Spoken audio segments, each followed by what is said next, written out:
As a creator, you can make videos on TikTok from 0 followers and get millions of views on your first video. Short form video is everywhere, but nothing says virality like TikTok. In this video, you'll get 3 key insights from my almost hour-long chat with Joseph Choi, former product manager at Google turned TikTok marketing expert.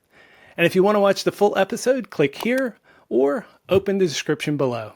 Does having followers on TikTok give you any kind of a leg up? Like if you've got 1 million followers on TikTok, are you guaranteed to at least get more of a shot? Or do you feel like even with 0 followers, videos can go viral? If you have 1 million followers on TikTok, that does give you a leg up for sure. Because I think I gave an estimate, maybe 95% of the videos you watch on the For You page are brand new accounts that you've never seen before. But there also is a following tab. So if you scroll to the left, you can watch videos from people that you follow. So you do reach an audience when you post a video from an account that has followers. You do get a boost for sure. It's just that the vast majority of the watch time comes from the For You page. I experienced this one time myself. I made a new account.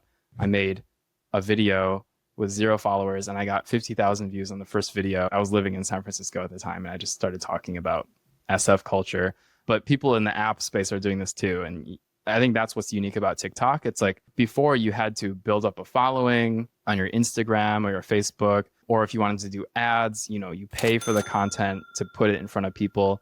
With TikTok, you just have to make good quality content. It can go viral from scratch. This whole strategy and finding things that are likely to go viral on TikTok is actually a great way to do feature discovery, product discovery, and think of new apps to build, think of new features to build through these framework you've essentially shared over this whole podcast about like what people are going to connect with. 100%. I've even seen people build apps in the completely opposite direction where they do the marketing first just for a wait list and they talk about the app and the concept of it and show Figma screenshots and the app doesn't even exist yet and they just get people to sign up for a wait list and that's instant product validation. If you get a bunch of views on a TikTok that talks about your app, you get a bunch of signups for your wait list, then you can build the app after you market it. There's this app called Breezy, the founders in the community. It's basically a social note sharing app, but it really resonates with this certain demographic of young Gen Z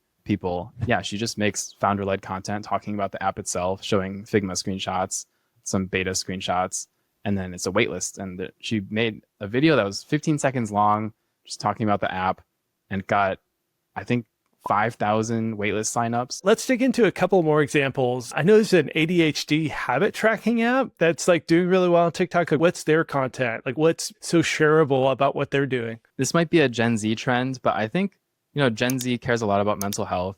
They kind of describe ADHD more as a personality trait than an actual diagnosis. I am going to need therapy before I become a parent, before I get... 42% of Gen Z have a diagnosed mental health condition.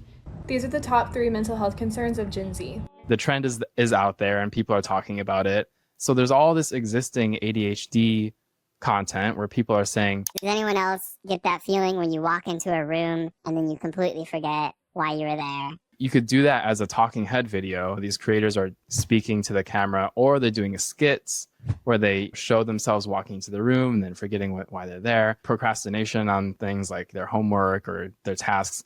So the content is out there. You can just make a slight change in the call to action of those videos where you say, hey, anyone else relate to this thing? By the way, I use this app. By the time they get halfway through the video, they've already given the algorithm the 50%, 60, 70% watch time.